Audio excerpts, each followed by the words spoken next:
So I got very lucky, like in my junior year of college, I got to do Last Comic Standing. And so that was like kind of a moment where it's like, oh, hey, like you get some airtime, so maybe be funny, right? Even when you didn't think you were building, like you were. Okay, it doesn't feel like anything is externally, like the feedback's not coming right now that I would want, but just know that like then at least you'll be ready when that thing hits. Sierra Katow is a comedian and writer living in Los Angeles. We discuss what it takes to make it as a comedian today. That is, what it takes to make a living, to make money as a comedian and comedy writer. We chat a little bit about the importance of a side hustle, specifically her side hustle as a full stack developer, why that's important, why that helps when times are slow. And we also talk about doing the work up front. So when shit goes down, when you got that big opportunity, you can take full advantage of it and you don't miss it. It's a great podcast. I think you're going to really love Sierra. Before we get to the podcast, if you guys have questions, I'm going to start getting to a couple more of your questions here on the podcast. If you want to ask a question, send it in to hello@mattdiavella.com. It can be about creativity. It can be about filmmaking, your specific craft, questions about projects you're working on. Would love to hear from you. Would love to help you out and get to the bottom of your problems. So send in a video or audio. Keep it under 2 minutes, and I will play that with my guest and we'll tackle it. Again, hello@mattdiavella.com. Send it in. Look forward to hearing from you. And lastly, before we get to this great conversation, have you guys been enjoying the show? If you've been getting some value out of it, I have one favor to ask of you. Very small favor. Head over to iTunes, leave a review. You've been doing an amazing job at helping to increase the awareness and visibility of the show. We've been popping up in the top 200 on iTunes Business, which has been incredible because that just means that more people can get value from the show, learn, and also it makes sure that I can keep doing this because I'm not making any money right now, but eventually down the road, that is the goal. I love talking about the building of the podcast, the building of the show, and you guys can hopefully learn something as I start to navigate this little world of creating original content. All right, enough rambling for me. Enjoy the podcast. You're listening to The Ground Up Show, a podcast that inspires creatives to make meaningful content and pursue their passions. My name's Matt Diavella, and I'm a filmmaker best known for the Netflix documentary Minimalism. And I'm sitting down with creators to talk about their process, the lessons they've learned, and how to make an impact.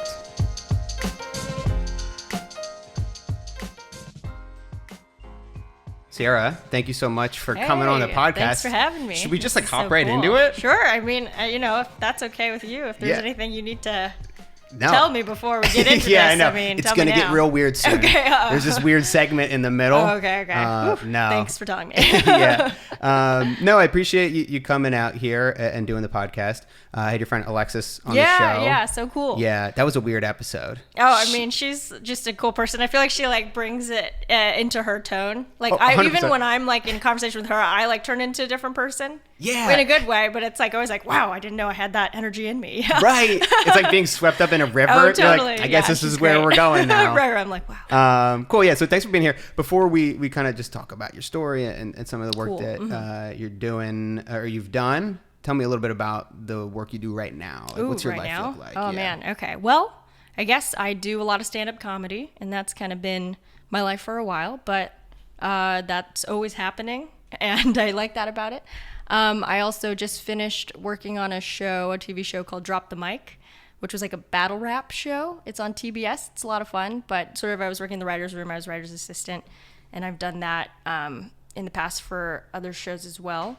And always trying to write, I guess, kind of trying to do the comedy, stand-up comedian, but also writing and auditioning for weird comedy things all the time. So it's a real mixed bag of things, but all kind of with the through line of comedy. Right. I want to take one pause and talk about the rap battle stuff. Yeah, because that sounds amazing. It was cool. Did you ever I don't know if so I like got into comedy a little bit in college and did a Yeah. little bit of stand up, but Awesome. like when I really first started getting into sketches and video and all that stuff, it was like the parody rap videos, which is just the most cliche thing like to do. Yeah. No, those are fun though. Yeah, they're fun. I think. Yeah, I don't know. Did you ever get swept up in that? Do you have any I video out honestly, there that's like- just embarrassing that you're like, Oh, nobody should well, see this? I do have embarrassing videos. Yeah. Are they rap battles? No. Thank God. But I was just kind of, so how do I describe it? I guess like, yeah, it's a rap battle show that's like celebrity rap battles. And it's basically based on like a James Corden late night bit that he turned into an entire show. And I kind of, I have been a rap fan for a long time, but I was definitely not at all at the same level as like a lot of the writers. For instance, one who was like actually a rap battler who's like won tournaments and is like the best rap battler in Canada and stuff. Really? Yeah. So there were like a lot of people who actually came from either freestyle background or something like that. So I was just really excited to be surrounded by people who had just like this crazy skill. And I myself like got to contribute little lines here and there to some of the raps, which was fun, but That's great. I was definitely like more of a learning experience because I was just like so in awe of everyone.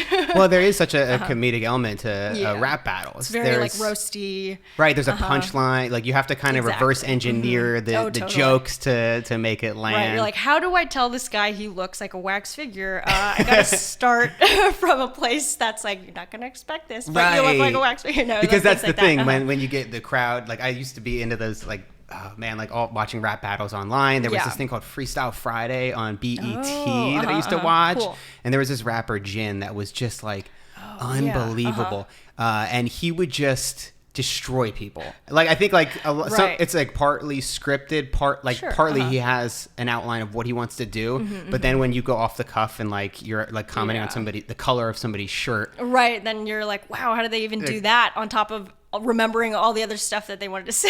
Yeah, it's amazing. It's crazy. Give me 1 second because Oh, yeah. this thing is like, I don't know what I did. I'm like losing it. I recently, I got like sick recently.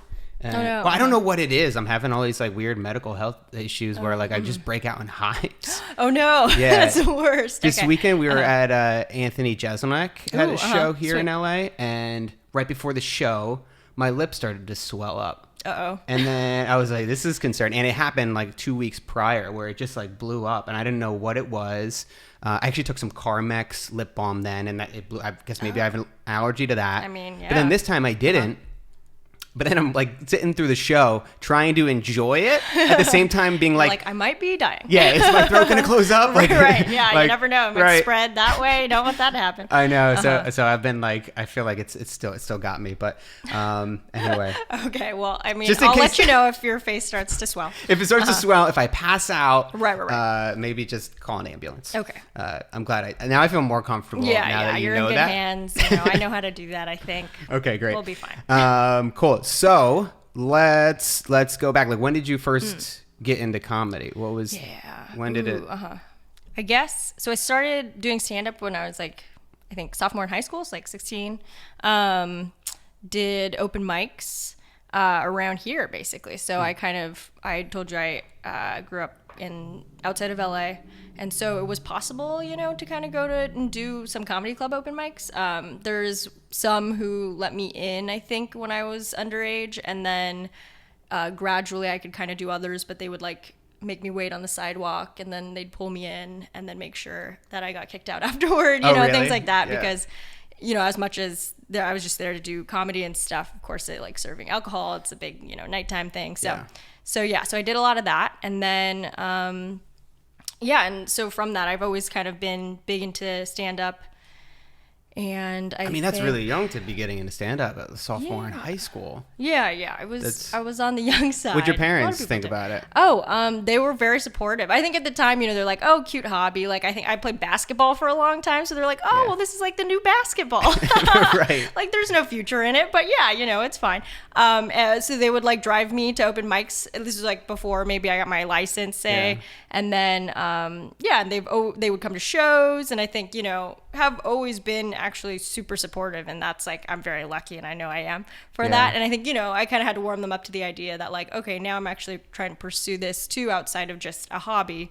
But you know, I think I was also lucky to be like, my parents are very funny, and so I think they always valued like funny people. We would watch a lot of comedy movies, or like just always be enamored with certain comedians. So I think that was helpful. Like my grandpa, my mom's dad, I guess, he was like a cartoonist, and he was like a humor, like he was really funny, and he would also draw really funny things and made a living off of being an artist, like a visual artist. So I think that also really helps. At a time when it wasn't as common, too. Oh, yeah, not at all. But like, yeah, I don't know. I mean, he was just like, had a fascinating life, because that was his thing. He would do like in-betweener sketches for a lot of the like animated Bugs Bunny, things like that.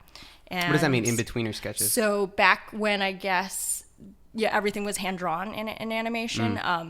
So maybe the main artist would do like the main, you know. That's so cool. Yeah, the main positions, and then he would be one of the people to kind of fill in the gaps. Wait, for legit Bugs Bunny? Yeah. Whoa. I know. That's it's historic. Sick. Yeah, and I think, he worked on a few other things. But for sure, it was just sort of, I think, having somebody in your family who was able to kind of pursue a creative career, and he didn't die, you know, like he didn't just like fall dead at 30 years old. That was good. I think it helped. That's a real thing that might happen. Oh, I mean, it could still happen. It could still happen at any Yeah. moment. You could just die because you didn't make it. At least there's been one, you know, possibility of life. Yeah. So but to have that in your family, I feel like is pretty encouraging. Totally. Because it's kind of hard to argue with that when somebody makes it and is successful and does well. Yeah, of course. It's like, it makes it seem like, oh, okay, well, so just do that. And like, of course, it's a different time and everything, but I'm like, yeah, I mean, I'd love to. Yeah. Yeah. So then you kind of stuck with stand-up from the beginning, was it? Sure. And do you remember your like a first joke that actually did well? Where was it? It wasn't like, I'm sure it wasn't the first joke you told. I honestly, the first time I went up, it's like open mics, there's like nobody there anyway, and I think because I was so young, people like wanted to support, you know. One of the first jokes I said, and it was, you know, it was very silly, and it was like a fart joke essentially. I'm not gonna make it seem very intellectual. It was a fart joke. Let's be real. That actually, like, it was fine, you know. And I think I had a lot. Okay, so this is gonna nerd me up a little bit, but I was like big into student government as a child. Yeah. So I was like, you know, always giving speeches and all that stuff. So I would love to throw in jokes at the speeches. So my whole point of starting stand-up was like, oh, you mean you could just tell the jokes and you don't have to do all the responsibilities? So I kind of found that kernel, and so I always like had jokes I wanted to say, and so it was like kind of cool to finally have a platform to like just go up and people are just like, yeah, make me laugh, and you don't have to have any sort of position on the school affairs. So, I mean, there's kind of like a rush to that, right? Where like, sure. I mean, because it's terrifying. Yeah. You're like, especially you're giving this speech that's like, you're not really supposed to be funny, but then you're like, all right, I'm about to tell this joke. Let's see if this works out. And then when it does, you're like, holy shit, that feels so good. Oh yeah, I mean, clearly hooked. Yeah, hobby that got out of control. So yeah, I definitely felt that rush right away, and continually sort of, you know, and then I would obviously have like, okay, bombing all the time, but I never felt like it was that bad, because, and this is what I tell people when they're like, oh, I want to try to do stand-up, what's your advice? It's like, oh, well, just go to like one where there's a bunch of strangers, because if you bomb, like, you just, that wasn't me. Yeah, don't tell your family or friends. Yeah. Because everybody's like, oh, I gotta go. I gotta see this. And like, then you have to be accountable afterward and face them. Right. Like, who would want to do that? I don't know. I mean, it is hard to encourage somebody, I think, after you see, like, if you don't really know like what it takes to do stand up. Right. Some people might be like maybe this isn't for you. Oh, I know, right? And then they might, you know, in their whole life they've just been watching like Netflix specials and like, where's the most polished A-list. They've been working for a long time. Sure. And like, because most people don't see that. And a lot of people don't go to open mic nights. Oh yeah, I hope not. I would say maybe stay away if you're not interested. Yeah. Right. Like, if you like comedy, don't go to open mic nights. Yeah. I don't know about that. Yeah. Yeah, but I think that there's probably like a culture of comedians supporting each other as well, where it's like, because you have the conversations like before and after the shows, and like talking about like, yeah, that was really bad. That didn't go quite the way I thought it was gonna go. Yeah, that's very valuable feedback. Like, yeah, if you can find people that give you that, and I think what's fun about stand-up, or from my experience, is it's sort of like, you know, I kind of was always I feel like kind of shy. Like I was never like class clown or anything. I always thought I could be funny, but it was not going to just come out of me. So I always feel like what's fun about stand up too is that I can like do my set, and then afterward people who like laughed at it already feel really comfortable, like, introducing themselves or like being able to like talk to you, I guess. And so I kind of liked it as like a skipping that initial awkward like, oh, so hi, I do comedy, things like that. Like it's like if you can already step into making somebody laugh, I feel like it already jumps a a few steps into really the friendship. Helps, especially if you've done well and you've got a couple jokes that kind of earn some respect. Like I mean, I only did it for like a year, but then like when you would have the comics, and it felt like they were the veterans of the game. Like they've been, but they've really only been doing stand up for 2 years. Okay. But then they come up to you and be like, "Wow, that was a really clever joke." Right. And you're like, "What?" You're like, "Oh, maybe." Yeah, exactly. It's but it does like, yeah, it opens uh-huh. it up, and like I always have such a hard time with. Maybe it's like a shyness, but like approaching people, or like I'm not a good networker, and like so I tend to always just try to let my work speak for itself, whether it's film or otherwise. And I feel like that's, I don't know, maybe that's like the shy way to do it. That's the best way to do it. But that's exactly how I'd say stand up kind of feels sometimes. Yeah. So you like obviously comedy was there, but like I went to your website earlier this morning, and it's you got coding, you got artwork. Right. You kind of, it's not like you just stay down on one things. lane. Yeah, I mean the website. Yeah, maybe I should update the website. No, just kidding. I mean, yeah, no, that is a good. I do draw, and I think that was like a big part of. I guess growing up, I would draw a lot. Had a lot of that, and still want to, I think, but I haven't done that as much recently. But I do a lot of freelance coding, kind of to balance my life. A little bit. That. Yeah. That's really clever. Yeah, it's nice. Like I mean, obviously I do it because it's good money sometimes, and that's great. But I think more than anything, it's kind of nice to like have something that's just completely different from doing comedy or writing and things like that, where it's just like, okay, I got these like little tasks to complete, and then I check them off and I feel good, Do you enjoy it? So you're a full stack developer. What does that mean? Is that just like you just do everything? It's like it's mainly web. Yeah, it's kind of like that. So it's basically like, front end stuff is a lot of like maybe design or making things that like, you see on the screen, and then back end being like things in the database and like building out more like, I don't know, storage of information and things like that. So then just being able to combine the algorithms that everybody hates. Sure, gets upset about. Yeah, I guess that would be in there as well, though. I don't do anything as complicated because, just as a freelancer, I'm like keep it pretty simple. Yeah. Do you enjoy it?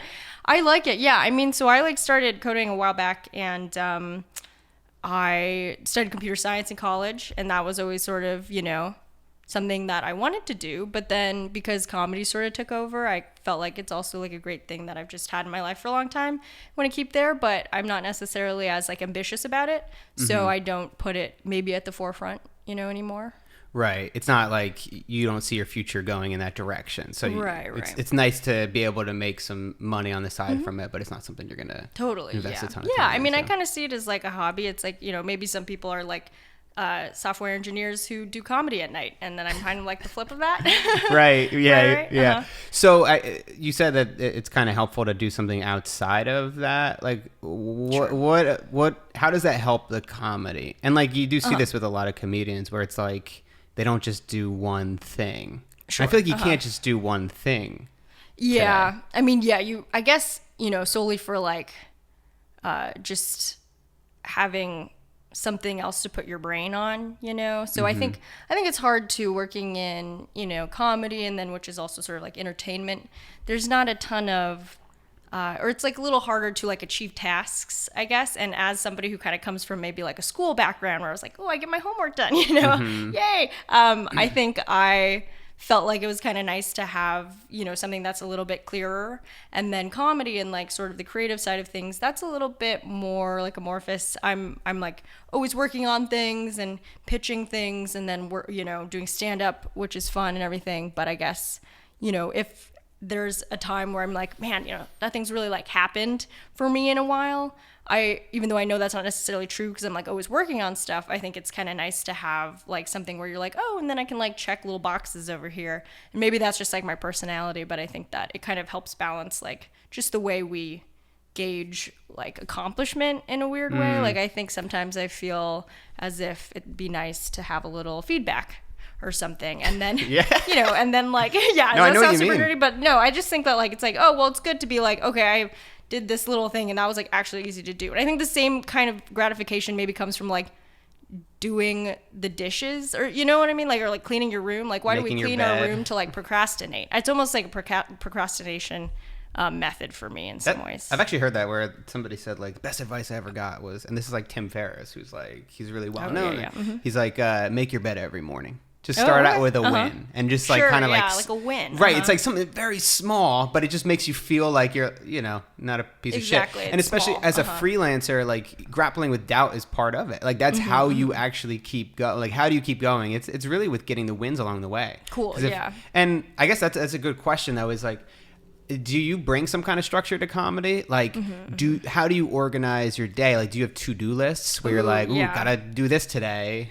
Right. Yeah. No, what's weird is like I never considered myself really type A, or anything like that. But I think I've become more because there's so little structure to a lot of the like comedy career stuff that like I feel like I need to implement something. And so I have like, so I guess, I always am booking shows or whatever. So then that sort of thing is always my calendar. So at least I kind of have, goals to work towards as far as like, okay, well, I have that show that night. That one's kind of important. So I want to make sure like I have a set list for that and whatever. Normally it happens like on the drive over, let's be real. But Yeah. but like, ideally, I kind of try to prep for certain milestones that are shows. But that I think just that alone, like the fact like prepping on your way to the show says something about how long you've been doing it, how much confidence you have, because maybe it's a personality type, but I feel like for me, if I'm going to give a talk, a 5-minute talk, and because I don't do that a lot, I'm like preparing 2 months in advance, and I'm like, I gotta make sure I get all this down. But like the fact that you've been doing it so long, it can. I mean, I guess it's like,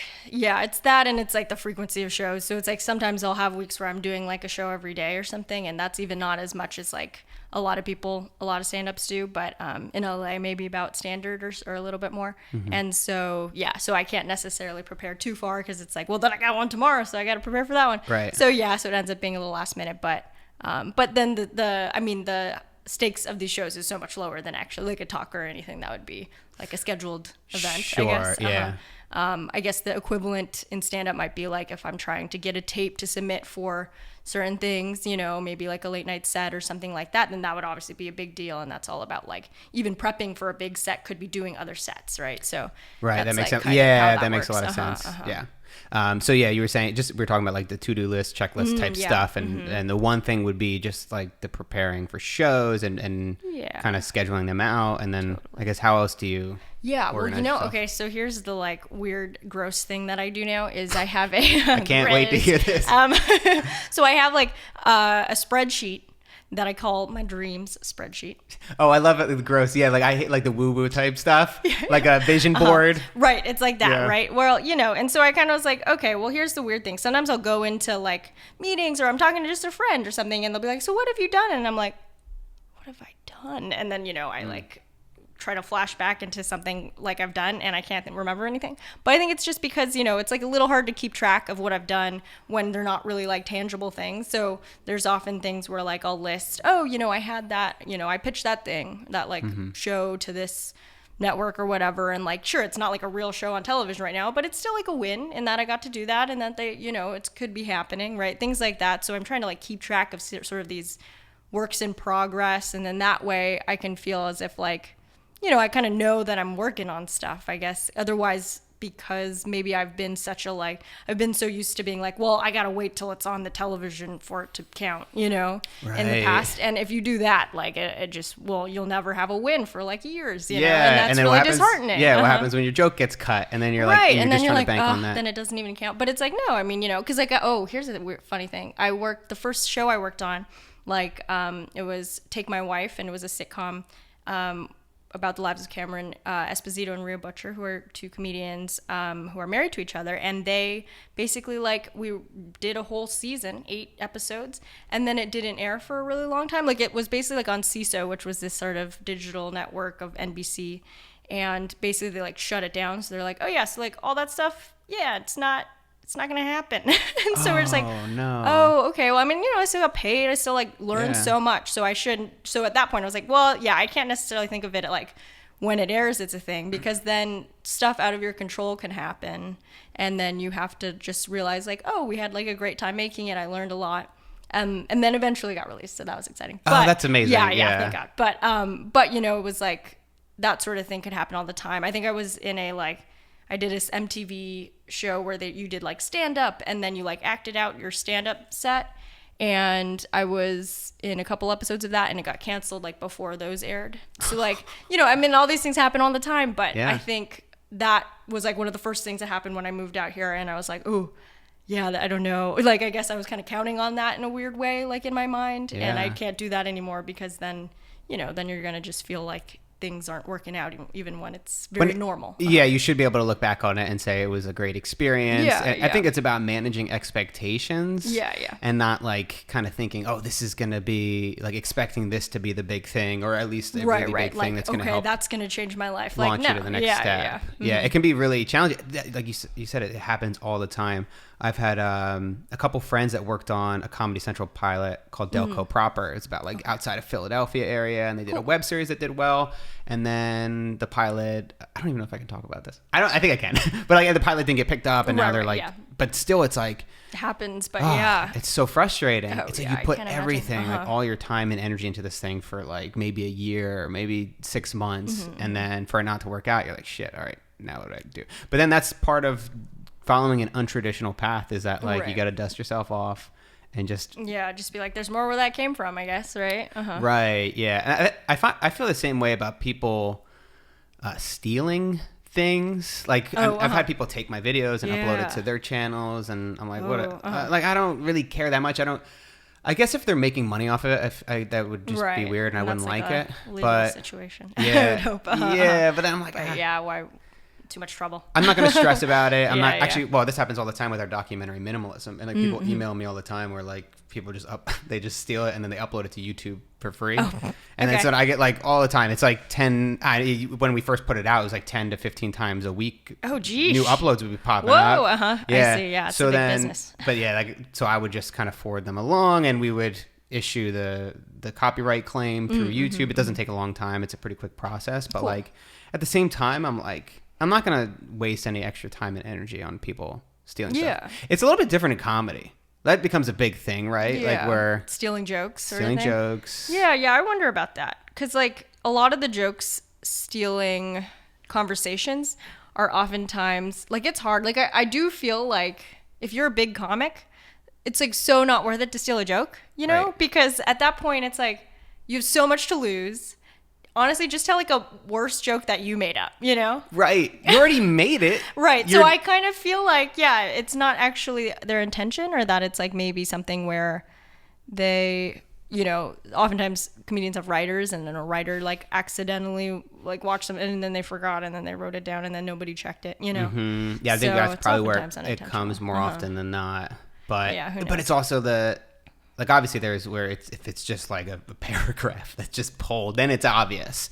But like there's so many themes and types of jokes that are just so closely related. And I would say like for my own, I mean, obviously nobody's paying attention to what I'm saying, but I think that like if I ever am worried that I joke, like I think I've particularly been focused on saying like doing comedy bits that are very personal to me, because then it's like, well, obviously, I mean, nobody lived my life, I hope. So there's like there's a lot of people out there, so who knows? But that I kind of feel like, well, then that kind of makes it copy proof, even if in the back of my head I accidentally watched that on something, then something and it came back out. Like I feel like it's less likely to happen if it's something that's like a story from my life that actually happened, right? Or like talking about like my family or this specific if somebody else starts using those jokes, then you'd be like, wait a minute. Yeah, what? Your dad's name's not Vincent, Like, yeah, you liar. Yeah.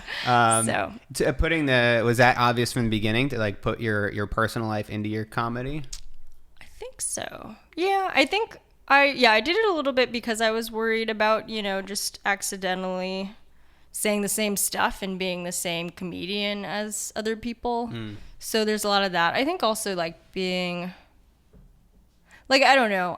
I'm not sure. I like it a lot, I think, because I think when I say things that are personal, it makes me feel like, ooh, I'm like contributing to the conversation rather than just like trying to, throw out stuff that people maybe have heard before.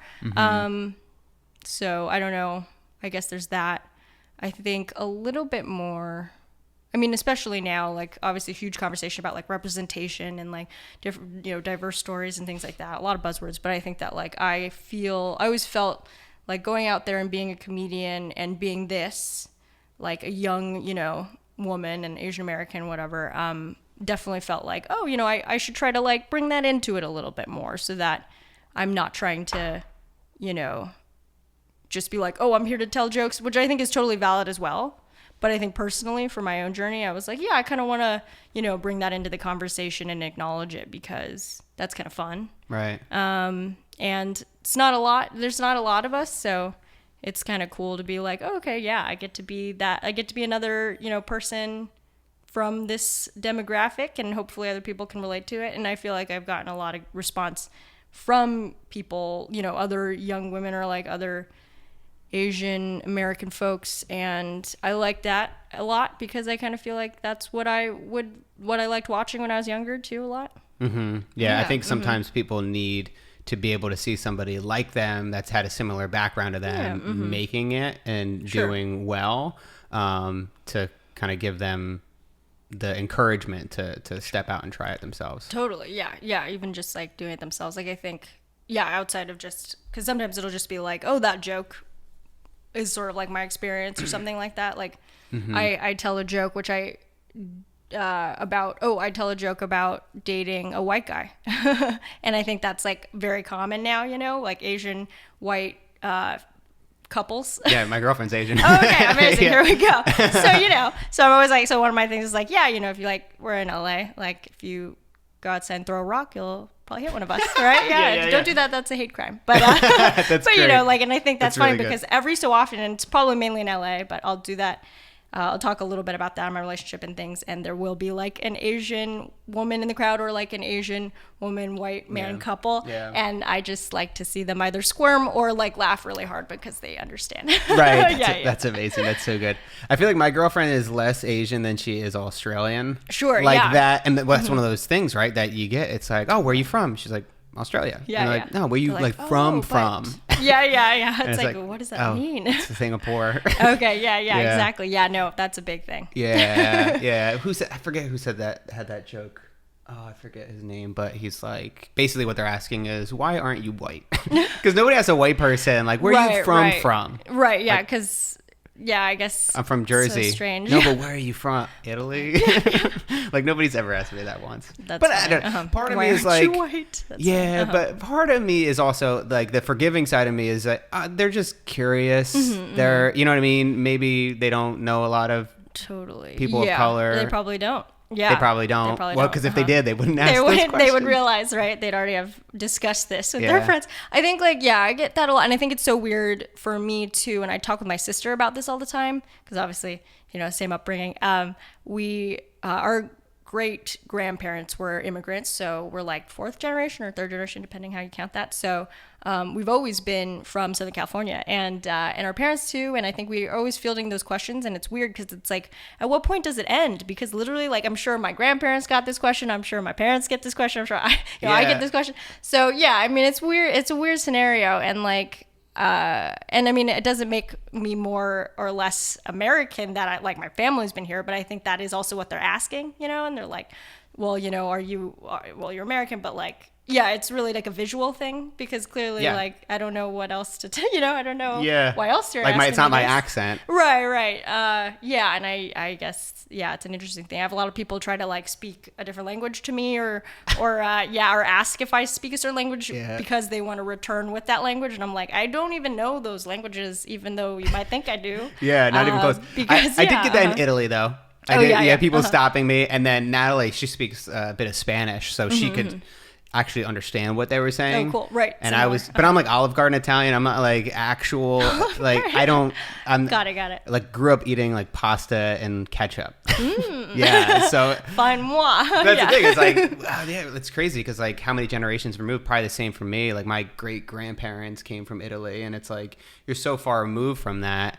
Do you find yourself trying to still be connected with the culture of your great grandparents? And I mean, I don't even know. It's like yes, of course. Like I think there's still things ingrained in like, oh, food we eat and like things that are cultural technically that are probably I'm Chinese and Japanese, probably one of the two. But I think that's the other cool thing that I have talked a lot about recently with my sisters. I think we kind of feel like we're even less like I think if I was one or the other, I would be more inclined to be like, oh, I should really embrace. But because I'm two different things, like Chinese and Japanese, I feel like, well, I mean, I don't want to pick one over the other. So I guess I'm between neither. You know what I mean? Like, I think there's like a weird thing too, where like, maybe my dad would have pushed for us to learn Japanese or do more Japanese things. My mom would have pushed for us to do more Chinese things had they been the only person to like be our parent. But like, because there's kind of like, oh, well,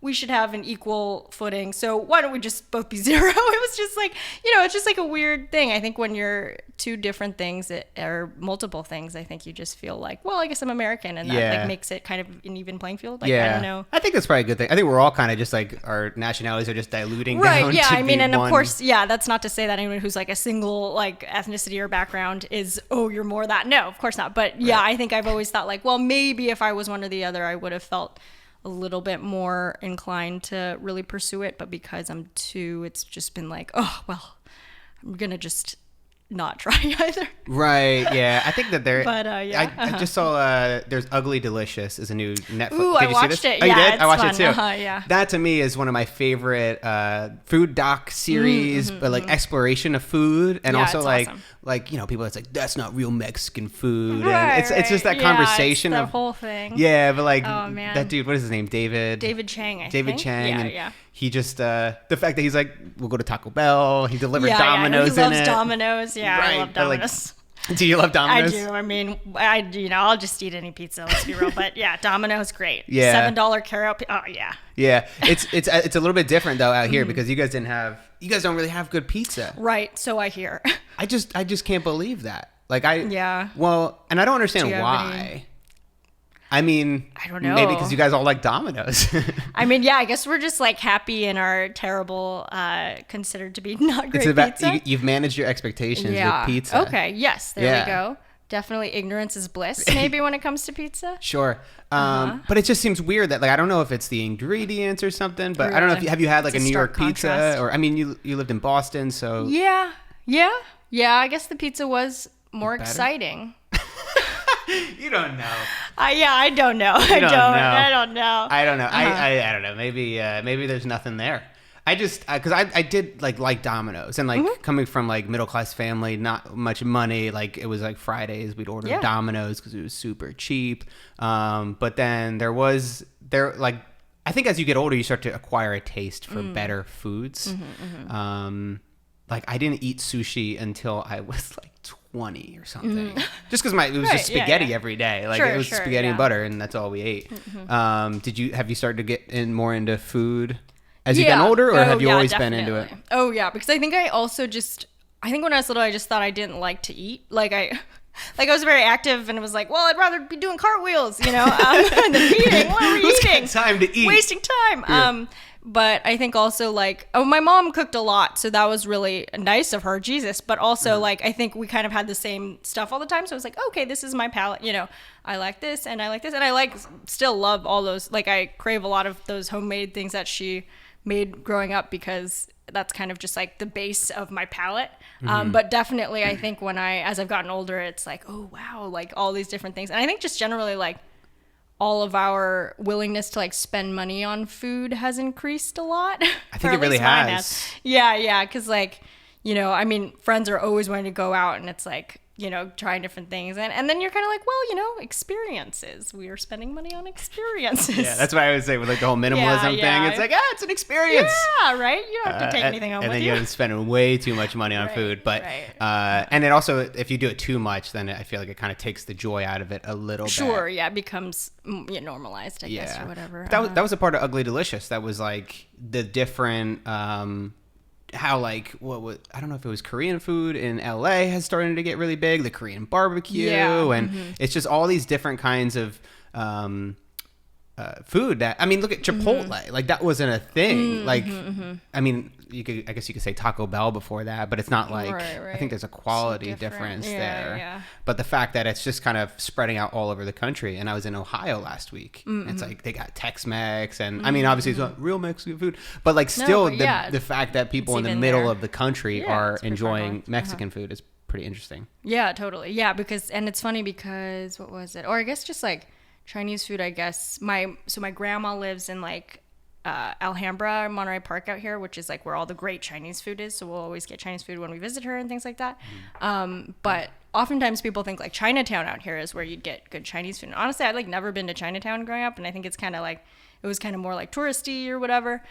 So a lot of people move out here like there's no good Chinese food, but it's like, oh, there's so much good Chinese food and there's so many like great Chinese people, but like they all live over there, so you gotta go over there. Yeah. Right. So it's like it's kind of funny because, and slowly, you know, I mean, Yelp and like everything is shifting people where they should go for good food and stuff. So maybe that's like a good and bad thing. But yeah, I think there's probably two sides to that. Yeah. That's one thing Natalie has said. My girlfriend, she's Singaporean, and like her mom, like culturally Chinese, and like what would they do? Like, I don't think it was dim sum or something, like some weekend Chinese. I actually experienced it. It was just a trip, like in Sydney, and it's But she's like, oh, that's like Chinese American food isn't what you would get. Oh, okay, yeah, in for China. Sure. And that I don't know. No, yeah, I think that's probably, I mean, that's definitely true. Also, because it's funny because we say Chinese food, but it's like China's huge and there's like so many so many different foods even within it. Right. So like you're also just getting, I don't know what section of food. Even American food. I have no idea. Yeah, I literally have no idea. We don't know what we're talking about. I'm talking about, but I think, my grandma's Chinese, so she lives in, Monterey Park out here, so I kind of know what I'm talking about. I kind of know. Yeah, I don't know. I feel like sometimes I just find myself just like bullshitting too much. Oh no. Where like I'm pretending like I know what I'm talking about, but man, I mean that's a great skill though. I think I am trying to bullshit more all the time. I think bullshitting is an art form. Oh yeah, and to the point where like you're not like putting your reputation at risk. Sure, just bullshitting just enough, just saying. Just enough to get by, that people won't call you out. Like that was my biggest fear as a freelancer for so long, is that people were just going to call me out and be like, "Do you know what you're doing?" And I'm like, "No, I have no idea." Oh, that question? Yeah, no, I don't. Yeah, no. Oh my gosh, that's so funny. Yeah, I mean, it's like imposter syndrome, like times 1,000, because it's like you don't necessarily have like the structure. Yeah. I think, I mean, that I feel that all the time, but I definitely feel like I feel like the bullshit meter, like in general, is like still above like no bullshit, like everybody's bullshitting, so it's sort of like, well, you kind of got to bullshit to just hit the zero, and then maybe there's people who bullshit a little more and people who bullshit a little less. That's true, and I think that it's like it is an art form, because you don't want to be like a really good bullshitter like that, like you just want to be good enough that eventually at some point the line blurs and you're not bullshitting anymore, but you don't realize it. And you're like, oh, I'm actually doing this now. Like right. I'm like, and sometimes it's even like giving people advice or talking to beginners, and you're like, oh wow, like I actually do know what I'm talking about. Oh yeah, because then relatively, like you're finally able to see what you can actually say. Yeah, but then you kind of fall back into it. Are we talking about anything? Hey man, it's an art. It's an art. Do you travel a lot? Not as much as I have. I guess I've done, comedy, stand-ups, definitely travel a lot, and it's something that I've kind of done. I did a little bit of like college touring, and so I'd go to like little small select towns, I guess, or cities, and places I would have never gone otherwise, and like perform at the college stand-up and then leave. Yeah. So did that. I got to headline once in Hawaii, which was really cool. That's cool. I want to go back. And yeah, and I'm always looking to. I went to Seattle recently for like a comedy festival, so comedy festivals also bring me to places. But I guess just for like, I haven't traveled just for like leisure in a little bit. That's not true. I don't know. I've gone certain places, and I think I'm lucky to have a lot of friends who live in different places, so I kind of have an excuse, and I can like crash with them, Yeah, that's great. And I traveled a bit after graduating, very cliche. Yeah, did like a European trip. Oh, that's great though. Cool. I don't think enough people actually do that. Because it's like there's such a lot. pressure to just start working and start making money. Totally. And it's not like in Australia, they have, I always get it wrong. I think it's gap year I think it's gap year, something like that, where they take 1 year. And I think they maybe work and, study or do something abroad, but it's the year after they graduate where they spend more time traveling and exploring. Yeah, that's so and it's smart. not as much a part of our culture, I don't think. No, yeah. I know like a lot of friends, or it was kind of encouraged at my college for people to take a gap year in between high school and college, which I think is also really smart. I didn't do it because, there's such a rush to like, and then we go into 13th grade, But it's like, yeah, I don't know. But I definitely, after I was excited to, and because I think it was the luxury of being like, well, I can always start comedy when I get back. I didn't like sign a contract where I have to start right after I graduate, which is nice. Definitely had friends who jumped right in, or like I think the friend I traveled with, like he was very sad in the sense that like he had actually signed on to start after. So he had this you start working at Google. So he like started a few months after graduating. So he had this set period of time where he's like, I could do anything. And I don't have to worry about a job. I was a little stressed during it because I was like, I don't have anything going on and I'm draining my bank account. But it was a very like good experience and I don't regret it. But I definitely think that like, we were very lucky to be able to do it. Yeah. I mean, I was going to say, for people that actually go into the workforce, that start working after college, it's like that's the first time that you just realize that this is forever because there's no summers, there's no winter breaks, like you don't really get time off like that. But I mean, mostly. We take like a little bit of an untraditional route where like freelancing and not necessarily. I mean, you kind of, when you work on a show, it's essentially full time. It's like a full time job. But it's so short, just in the length. Like I think the show I worked on, it was like 8 weeks or something. So it's like I'm kind of on summer right now. Of course that wouldn't exist in like a regular full time job. So I guess like it is daunting if you're just kind of going and you're like, well, I don't see the end of the tunnel. This is it. That can be stressful, but some people love it. Yeah, and then they find out that, if they love their jobs, you don't have to work a day in your life or whatever. There's that. There's that. I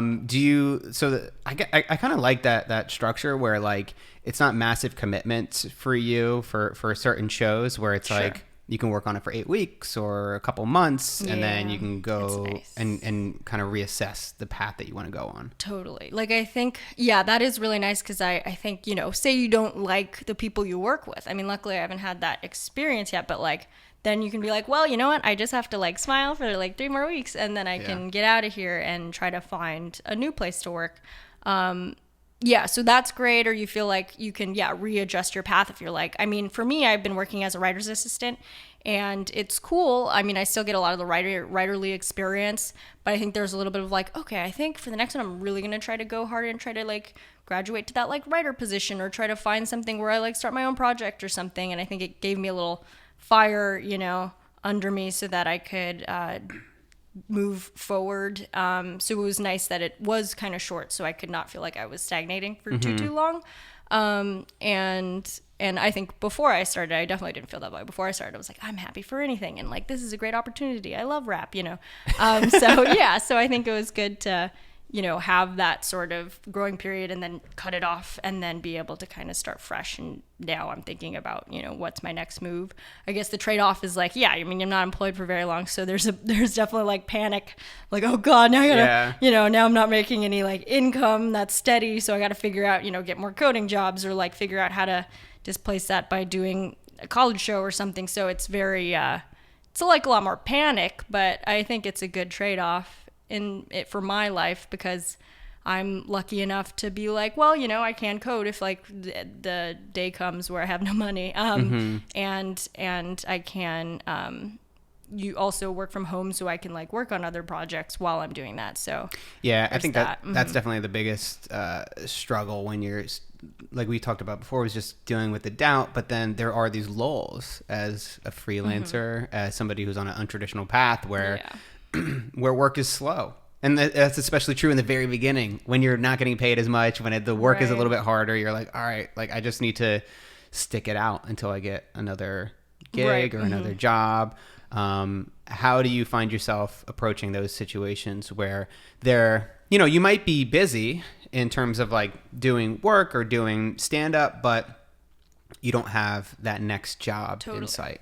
Oh yeah, I mean, been there a few times now where I'm kind of like, you reach that peak, like, because when I'm fresh off a job, I'm like, oh, I need to take time to myself to like work on a certain project so I can really, capitalize on this free time. But then sort of towards the end, when you're like, oh shoot, I'm running out of time, I got to find my next thing. Yeah, I guess it's kind of like keeping in the right mindset where like I don't feel as if I need to just sign up for anything where it could be bad, right? So I kind of am always looking for things, but I also know and keep in mind that especially with this business or like things like that, it's like one day you have no prospects and then the next day you're already working. Like that does happen. I guess like with this job, it was like, I was like, oh man, I don't know what I'm going to do. And, I'm constantly like going out, auditions or meetings and things like that. So like whether, you're kind of just at this point, I'm like, well, I mean, maybe it'll happen or like I shouldn't get my hopes up. But with this job too, it was sort of like I got an email like at 10 p.m. one night and they're like, can you come in tomorrow to like interview? And then it was like, okay, you're going to start in 2 days. So, I mean, obviously the Monday of that week, I was like, oh, this is, I don't know, maybe I should leave this all together, you just kind of lose a lot of hope. And then I just have to remember by like the end of that week, I was already like, oh, I have my next thing. Weird. You never know when it's just gonna click and things are gonna start happening. Yeah, complete surprise. There's no gradual build in the same way that maybe I thought life would be like, Oh my God. Right. It's crazy because I've been doing the podcast and like creating original content for a year. Sweet. And then it was 2 months ago, I started to release like more minimalism videos, and then my channel just started to grow like crazy. Awesome. And then YouTube featured me as a creator on the rise. Oh, wow. Literally in 2 months, I got 70,000 subscribers. Oh, gosh. Awesome. It was it was unreal. Like, the graph and is like a spike. But it was the day before like things started to grow. I remember talking to Nat being like, this is tough. This is tough. I've been doing this for a year. I feel like I'm putting out good content, good material, but nobody's watching it. Like I don't have nothing is growing in the way that I would expect it. But then it's just next minute I'm like, oh shit. Okay, things are happening now. Totally. Now what do I do?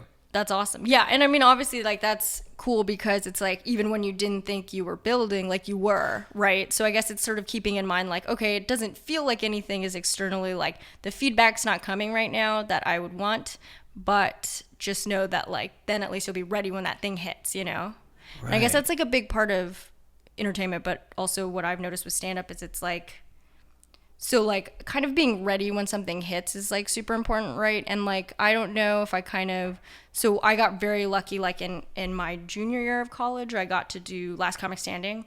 And so that was like kind of a moment where it's like, oh, hey, like you get some airtime, so maybe be funny, right? And like don't screw it up. Yeah, don't screw it up.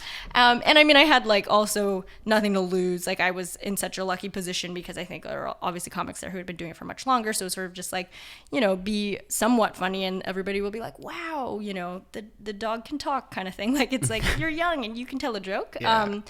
But that was definitely a time when like a lot of things started coming in and I think I wasn't necessarily ready at that time and I was still in school and things. But like, okay, so what's, do you have any like writing samples or like things that we can really like sink our teeth into? And I think that at that moment I was just like, well, I want to be a stand-up comedian, so I have stand-up and I can kind of do other stuff. Like here's little short things that I've written, but I definitely know, like I learned from that and like a few other things that have happened where I'm like, okay, well, honestly, like if things aren't happening right now, this is a great time for me to like really build up what I have ready when that thing hits. Like you're obviously banking a lot on the fact that something else will happen, but I think that's kind of important, just like knowing that no matter what, you're still like working towards something and then, that thing might spike. Yeah. Being ready for the opportunity, I feel like is the biggest takeaway there. And just making sure that, because like we said, it's going to come out of nowhere. I remember in college, I got, this was like my dream job was college humor. Like when I was in college, like they were making like the awesome. Best videos, the most like innovative videos. Jake and Amir were just starting to blow up. And then my brother had saw that they were hiring a video editor because it was one of the guys' blogs that wasn't really that big. So it was kind of on the low. Cool. Not a lot of people were applying. So I applied, which is my resume, and I was a junior in college. And then from Philly, I was going to school at Temple University, and I took the bus up to New York, and then I interviewed with them, just totally unprepared. Actually, you know what happened? No, before. So they asked me by email, can you send us some examples of some sketches that you've shot and edited? And then I didn't have any, none that I was willing to send them. Sure. So that weekend I was like, yeah, let me just, I'll send it to you, soon or whatever. Right. I don't know, just wait. Yeah. So then that weekend I shot 2 sketches. I wrote and shot 2 sketches with just my college buddies in my dorm. And then I sent it to them on that Monday. And then he was like, yeah, come on up to, or not come on up, because they didn't realize I wasn't in New York. I was still in college. Oh, okay. I was just I was bullshitting. Right. No, that's great. And then I got up. I didn't get the job. But I was just because I don't think I had the actual experience to make it. It was being prepared for that moment. Like, it would have been a lot easier and a lot less stressful if I actually had work. Sure. If you didn't have to, create it all overnight. Fair enough. Yeah. But a little bit more, a little more fair if you had more time, I suppose. But I think that's one of those big things. That's cool. What does it mean for you to actually make it in comedy? Ooh, actually make it. I don't know. That's so interesting, because that to me sounds like such a okay, here's the line, and then you cross over the line and you made it. And then I've learned a little bit, or at least seen that it can just be so many ups and downs, and that's scary, but I think it's good because it kind of keeps you on your toes. I would love to, I think great milestones would be, getting a special, and I think that doesn't necessarily have to be an hour long, because I think everyone's kind of toying with the idea of ooh, there's 15 minutes that's coming out on Netflix soon for some folks, and half hours, and I remember watching the Comedy Central half hours when I was younger, and loving those. So I think getting anything like that would be awesome, because I think it's just sort of a cool way to write and basically perform at the same time, stand up obviously, but having that block to do would be great. So that would be a great milestone. I don't know if that, but that definitely doesn't mean you're set, right? That's kind of the first step. And then I think it's always been a dream of mine to host a late night show or a talk show of some sort. And again, that's sort of that's always changing now. Everything that we set goals when we were younger, I feel is all different now. And in that scenario, the late night show is now possibly more attainable, because they're just, everybody's trying to get the next thing. So I feel they bought a lot. There's 4 on Netflix and 5, you know what I mean? There's just a ton of different ones. And before it used to be maybe the Tonight Show, and then, now we have the later one. Yeah. So it's cool that there's a ton. Yeah. It was just HBO or the Comedy Central, right? Right. And so that was it. Yes, but now it's but you could also make your own thing. You could do a podcast, you can put it out there, and then that could be the door in. That's one of the things too that's interesting about comedy, is that it's no longer this this path that's kind of everybody has to go down. Right, and that's nice. Yeah, so now you can kind of make it yourself. Totally. How, in what ways, and how does social media play into all this, and how do you view all that stuff? Because I feel it's these days, it's not as much about if you have a good voice, if you're a singer, a lot of times that's not enough, right? No, you need to be able to dance. You need to be able to perform. You need to be able to have an image and all this other stuff. How does all this play in for you with comedy? Great question. Yeah, I've definitely evolved a little bit from. So I would say I got a lot from YouTube. I got a lot out of YouTube, just had a video on Laugh Factory channel, things like that. And that sort of gave me visibility when normally at that level as a stand-up comedian, nobody should be singing, you know what I mean? And I think, and it worked out in my favor, but for sure, that already changed the game for so many people. And so, it's kind of figuring the next thing. I think, now, I've posted little videos to Instagram. Some of my videos have gone around on Instagram, and that's been really interesting. Of course, it has to be less than a minute. So that's not at all a joke, right? I saw your one this morning. I watched. It was like something like, "This is a video of me burning a joke on Instagram." Right. I mean, yeah, that too. Like a lot of stand-ups that I really respect are like, oh, don't put anything online because you want to save that for your special, right? Yeah. But I'm like, why do I get the special, right? Yeah, so maybe you gotta burn stuff, to get to that point where people are like, oh yeah, you're funny, like want to make a special. Oh, but you can't use any of those jokes. So it's like, okay. But yeah, I think there's a way to get there maybe, and sort of the more traditional ways. And stand-up has been around for so long that I think there's also a lot of like purists and more traditionalists that like would look down on maybe a lot of the new social media things coming to the forefront. And I mean, there's a ton of now like ways to just be a comedian, right? That didn't exist before. Like when Vine was up, like a ton of comedians came out of that. And like obviously stand-ups were like mumbling in the corner because they're going to open mics. And some people are just putting out these funny like 6-second videos. So obviously it seems different, and YouTube being the same thing. But it's like, I mean, there's just so many different ways to do it now. And I think it's kind of like I want to figure out a way to do it with stand-up as well, because that's kind of where I started from. So I like that idea, but I think incorporating it with, Instagram or other things, like I see no shame in that, whatever, I want to do it and put it out there, because otherwise nobody's going to see my stuff. Like I really don't do I'm not doing theaters, I'm doing like 3 or 4 people. Yeah. 3 or 4 people will see my stuff. Yeah, they're really going to like it though. Yeah, they love it. But it's very much a back in my day mentality. Like people are like, back in my day, we didn't have this Instagram, and like a lot of photographers that have been around for a while are averse to like making these beautiful Instagram feeds, because now there's Instagram photographers that like, I mean, quote unquote, where all their work is there. That's where their portfolio is. That's where they don't actually have like shows or exhibits or whatever. They're not in magazines. That's where their work is. And you got to adapt. You got to be able to kind of use this stuff, and it doesn't need to define your work. Maybe in some cases it does, but I think you need to just experiment around and see what clicks, what works, and then kind of figure it out for yourself, because I guess everybody is so individual that like maybe Instagram works for you, maybe it doesn't. Right. You know what I mean? Like Twitter, I think for comedians was probably the big thing early on. Twitter. I don't know if it's still as popular. Oh yeah, I mean for writers especially, it makes a lot of sense. Like I think I'm like still so terrified of Twitter, because just the tone of Twitter is very argumentative, and like there's a lot of fights. It's a bit political. And I'm such a I don't want to fight, but I understand where people are coming from. So I think it is a great place for like putting jokes out there. I'll post jokes here and there, and it's like, oh, okay, so it kind of worked there, so maybe it'll work on stage. It's like a good place to be. How do you deal with that? Like the negativity that comes with online. It's like it's different than in person. Yeah, you have a heckler every once in a while, but it's like if you're talking to people one-on-one, nobody's ever going to be like, this is stupid. Right. That's a dumb joke. Yeah. How do you deal with? Going to come fight me. Right. I agree. I think it's definitely a thing.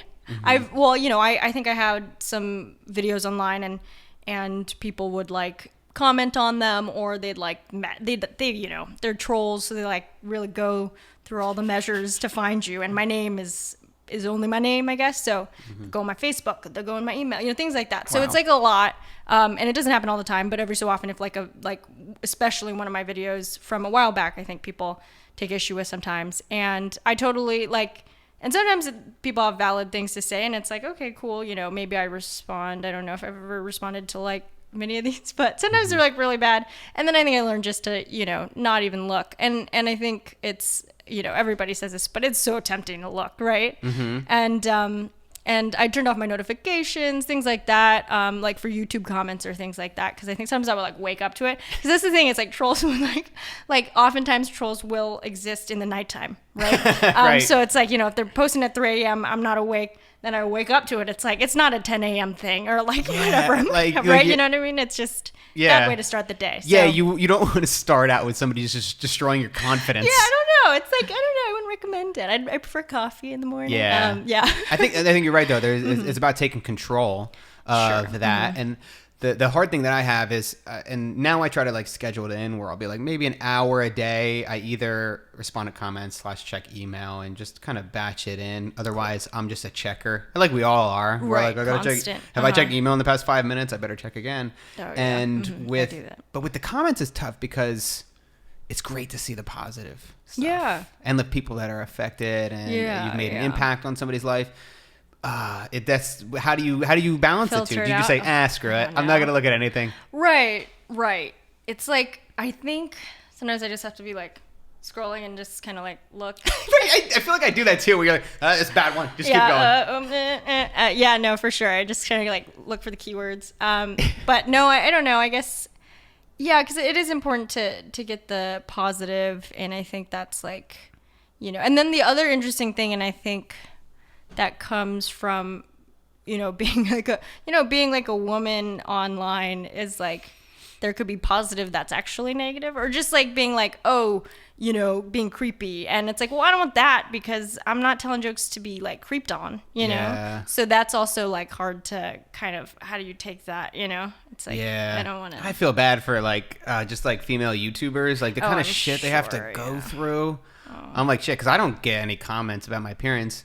The only thing I'll have is like gay guys be like, "You're hot," and I'm like, "Thanks, man." Yeah, like, that's nice. But like, other than that, it's like nobody ever talks about my looks online. But if you just look at some of these comment sections for some, a lot of that. Yeah, but it's weird. It's just, you have to be selective, and I don't know. Yeah. But I think there is something to say about just not looking at comments, or being very selective, because it's like a double-edged sword. It's like, you are commenting because I made this thing, because I wasn't busy looking at comments.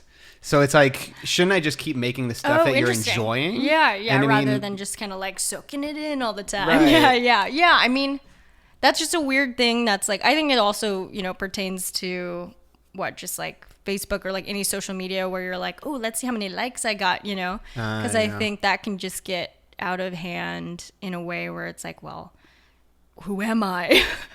I know I'm getting a little deep, but it's like, well, who am I if I'm just like posting this? Is this me, or is this me who wants likes? Yeah. If you're posting like a photo or a picture or whatever. I don't know. I mean, it's all part of us now. I don't think we can really like deny that, but it's like, it is definitely hard to block it all out. But the other thing too about comments and things like that, I feel, is like, somebody who I don't know, in I think it's like the threshold for commenting on something can also be very different for different people, I guess. So like, I often think about like the sort of, in the troll way of like, being really mean. It's like, nobody would do that in person. So then maybe I don't count it, And like, I don't know if you do that on the positive side, but it's like, I think you take it a little bit, they mean it though. Yeah, let's alter our realities. Yeah, but I think just sort of taking all the comments like a little bit lighter than just if, I think the in-person interactions, or somebody writes you a longer email or something like that I would value more, right? Weighing a little bit more, I guess. Not even value, but just sort of thinking about things in like, the comment world and the social media world is just like so different sometimes. I think you take it with a grain of salt. And it's like, you see all of it as just feedback. Everything is feedback, and that doesn't mean you have to listen to all the feedback. I once finished a documentary, and then I sent my friend to get feedback from like maybe like, probably a dozen friends. Cool. And this one person didn't get back to me right away, which is totally fine. Like, I don't expect it. But then I had already locked the cut. I was done with the film, and then I got all this constructive feedback. Oh, after. Sorry, I'm not gonna read this now, because it's not helpful at this point. Right? Yeah, you wouldn't have. I didn't tell been them able that. to go back in. Yeah. I said, thanks so much for your feedback. Right. But a lot of times with feedback, you can choose to just push it to the side. Like, is this a YouTube comment? Is this, my parents? Like, maybe they're biased in some way. Oh, okay. Yeah. So then you just have to take everything with a grain of salt, and just keep making shit and keep putting shit out there. Yeah. I feel that way. Like, it's funny because sometimes I'll have certain jokes that I really like, and like, it doesn't do very well in a live audience, and that's like another form of feedback, right? And like, I feel like there are certain jokes where I will just like, no, but it's funny, right? And I'll just keep going at it. And like, honestly, I obviously don't want to turn into somebody who's just like not listening at all, but I think that to me shows like, okay, well, if I really care about this one, I think it's about like fixing the joke, but not totally scrapping it, and like, I think I will kind of, I think I would worry about swaying too much to the crowd too, because then, I mean, I think oftentimes crowds would really just love for me to tell a bunch of fart jokes, and Right. that's fine. But I don't know if I want to be always telling fart jokes. Right. There's a balance between what you want to create and what the audience wants to hear. Right. And sometimes there's a perfect marriage and a perfect overlap. Yeah. But a lot of times you just have to figure out and kind of, Totally. figure out who the you want to overlap. be. And I like the idea, though, too, of not giving up on a joke or not giving up an idea right away. Just because it's not responding, especially with comedy, because you can just do the same joke 2 nights back to back, and one night it does Right. great, the next night it doesn't do well at all. But there is probably an element there. I think that's part of the craft of writing, is just always like trying to figure out and like what's the shortest way that I could get this idea across. Like, Yeah. is there a way that I can add something onto this that's going to make it better? Or is this going to like distract and go on a tangent? And you're kind of always in a process, right? Before you film a special or do something like that, where it's always kind of tweaking and figuring out the Yeah. best version of it. Oh yeah, like trimming the fat or like adding more to it or mixing it in with something you were already thinking of. Yeah. Totally. What advice would you give to somebody just getting started out in comedy or writing about approaching the craft? Like what do they need to know at that stage? Yeah, I mean, starting out, I guess like watching a lot and reading a lot too, I think helps you develop a taste. And I think that like has become something that I really like about this job or whatever, is that I feel like it's the one thing in my life where I feel like I have a taste and it's specific, and I like want to and I think it informs the way I create things too. If I'm writing a joke, I kind of know right away my own opinion, and then I want to take it out there as well. But like, I think that's a big part of it, because I think it might be my personality too, where like, I'm so in awe of everybody, and I think that wow, you can do that, like, even if it's not something most people would think is a big deal, I'm just like, wow, that's awesome. Yeah. But I think when it comes to comedy, I'm like, oh no, I think this is I find funny, and I can actually definitively say that, rather than just be in awe of the fact that you're doing it in the first place, right? So I think that's something that I learned from watching a lot and reading a lot, and I think I'm slower on the writing side, because I think I started more with the performing and stand up and stuff like that, but reading a lot of like comedy writing and scripts and stuff, and I think that's also helped figure out like, okay, well then when I'm writing, I know what I liked and I know what I didn't, and I know what I can write to fit what I think works, and then at least then you're coming from a place of confidence, and then when you put it out there, you can feel like you can fight for it or not, I guess, depending on, and then change it based on what other people say, but also like knowing where you started. And Right. that, like, I don't know. I mean, I think just like confidence too has always been like hard for me. So it's cool to, come from a place where I feel informed, so I can go out there and be like, yeah, I am bullshitting, but it's also kind of informed bullshitting. Right. How long did it take to build up the point where you felt confident? I mean, it's still still working working on on it? it. Yeah, it's a work in Me too. progress. But yeah, I mean, I don't know. It depends, because I think like sometimes in certain environments, I'm like, oh, well, I could go to this like open mic even, or just like a thing, and feel like, yeah, I got this, because like I've been at this for a while. I've seen this before. But the first time I was working on a show as a writer's assistant, I was like, I mean, I'll do whatever, it's, yeah. And of course had like absolutely no confidence. And I think that was bad, because then, people are going to treat you differently, because they're like, oh, she doesn't know what she's doing. Right. Yeah. So, I think I've gradually learned to be more assured, and then it pays off too, because it's like, I'm actually not going in there and being like, not knowing what I'm doing, and I want to show that. So yeah. I think You have to always be, I think, pushing yourself into places where you feel a little bit uncomfortable, because otherwise you're just going to stay in the same place. Oh, yeah, And yeah. Even if you get to a place where you're like writing on shows all the time, eventually that's going to feel like Right. normal, and you're going to be confident going to every one, and then you're like, all right, well, what can I do now that's going to push me outside of my comfort zone? Yeah. So then I can learn more about myself, or learn more about where I want to go and grow right. with And this. like, yeah, and then like kind of surprise yourself with like, oh yeah, I guess I can do this. That's crazy. Yeah. Great. Let's wrap up with a couple quick questions. Ooh, okay. This is the weird segment I was telling you Oh, about. yeah, It's right, not, right. It's not weird. It's just it's just a couple questions here that I ask every guest. Cool. Quick questions, not necessarily quick answers, but you can just answer however you want. Awesome. What book has had the biggest impact on your life? Ooh. Um, well, this is a recent one, and I read the. It's a little embarrassing. I read the Defining Decade, which is it's sort of like a self-help book, essentially. Yeah, man, I'm all about self-help books. Here we are. About your 20s, and I think it was, kind of talking about, it was like a lot of case studies. This one was like a psychiatrist, can't remember, and sort of, people in their 20s, and kind of just, I think the main takeaway for me was like, not putting too much pressure on yourself a little bit, because everybody is in the same boat, feeling like, oh, what am I doing with my life, or like, what's going on, and so getting that reassurance from that was great. It also had good things like, just get started.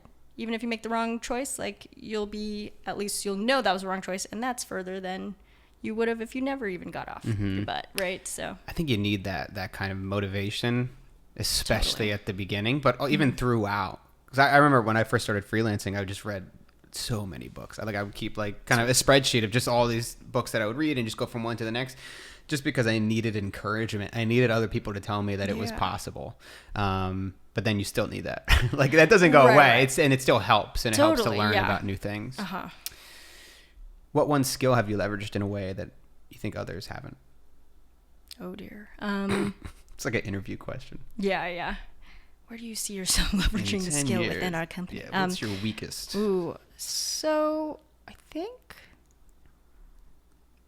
think one strength, I do feel like I'm very aware of like situations. That sounds so vague, but I think this is again back to my nerdy student government days, but I was like a crazy politician student, where I was like, what votes do I need to get this position? It's so weird. It's like House of Cards. Yeah, I was like a little. Ooh, yeah. But are we allowed to we can't make any House of Card references anymore because of Kevin Spacey? But we have to. Yeah, we have to replace the word Kevin Spacey with Robin Wright, which is very great. What's Robin Wright? Oh, well, she's the wife, right? Oh, nice. I almost made a Louis C.K. reference back there before too, and now I brought it up anyway. But it's like we can't say these words. Yeah, there's a lot of people. I mean, yeah, it's funny. I do talk about them a lot sometimes in sets, and it's like everybody's like. Everybody's butts, especially around here. Yeah, it's. I mean, not in responsibly so. But responsibly closed butts. Yeah, they should not be excited to hear these names. Sure. But yeah. So yeah, it's a little bit House of Cardsy, but the reason being, I think it always made me like very aware of like, what the situation was, how I should like present myself, I guess, a little bit. And I don't know, maybe it's a little weird, but I feel like if I'm in a job, it's like I kind of am able to gauge the dynamic of like who's the person that, who's having issues with who, and like what do I need to do to like appease the situation, or, do I need to, and then I think also just like how people perceive me. I feel like sometimes I know, okay, I should dress a little older because I think people think I'm like a little too young to be here or something like that. So kind of, maybe it's all in my head, but no, it's a self-awareness. Isn't that so important? It's like I feel like if you want to grow and if you want to improve, you need to be aware of how other people perceive you, and then use it to your advantage. And then, because totally, I feel like people are worried, like they don't want to worry about branding or whatever. Like there's these kind of weird words that are associated with it, especially online. That branding, it sounds icky, but but you're like, all right, well, just how do you present yourself online is important, right? Yeah, like your story, things like that. Yeah, I think it's important. Yeah. Let's see here, a couple more questions. What drives you? Why do you keep making stuff? Oh boy. Probably just being able to,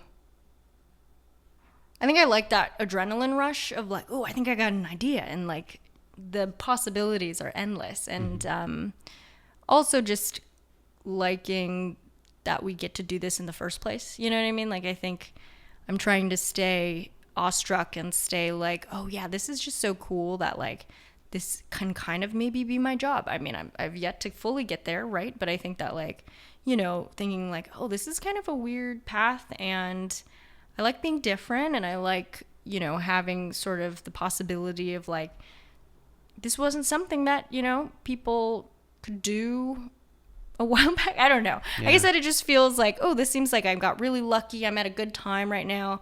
And I have this opportunity to pursue this kind of weird thing that I kind of have made for myself in a way, or like defined for myself. And that gets me excited, I think, just like having the possibility of like, there's actually no set path and there's no ceiling. And then there's also no like defined, like I can't see my life in the next month, which is kind of terrifying, but because it's kind of cool. It's like you get that call and be like, ooh, I am working there now, It's exciting. And I like that. Yeah. Because I think it because I've gotten used to it and I haven't totally fallen off a cliff yet. I am very like, I am kind of terrified of the idea of only knowing what I'm going to do for an extended period of time, Yeah. And I think that's like kind of a freelancer mentality, right?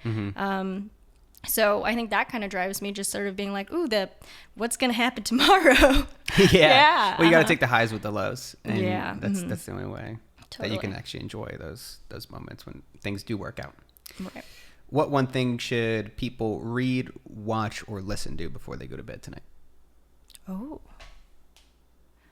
Weird. Oh, okay. This is so weird because I feel like it's like me promoting a movie that I have nothing to do with.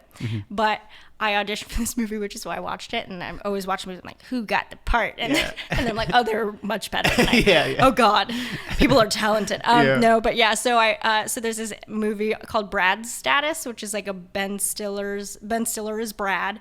And it's the same writer and, as the guy who wrote School of Rock. But it's basically like an interesting thing because I think I kind of have struggled a lot with comparing myself with other people and just like being like, oh, I'm not at that point, so maybe I'm a failure, And I think this movie was exactly about that, and like, a little bit about social media, but he's like a middle-aged dad and he's taking his son to visit colleges and he's comparing himself with his college friends, sort of because it's bringing back those memories of like, we were all at the same level here, and then now like my friend has like a private jet, or like my friend is this big Hollywood director, or this and that, and it shows his thoughts. So it's kind of, I think, watching it as an audience member was like, oh wow, this is crazy, this person sounds crazy, and then it's like, oh, I'm being crazy by comparing myself. Person. Yeah, and it helped remove myself from it, and I think it's really like relaxed me a bit just for since I watched it. But I think it's a cool, fun thing to watch. It's also like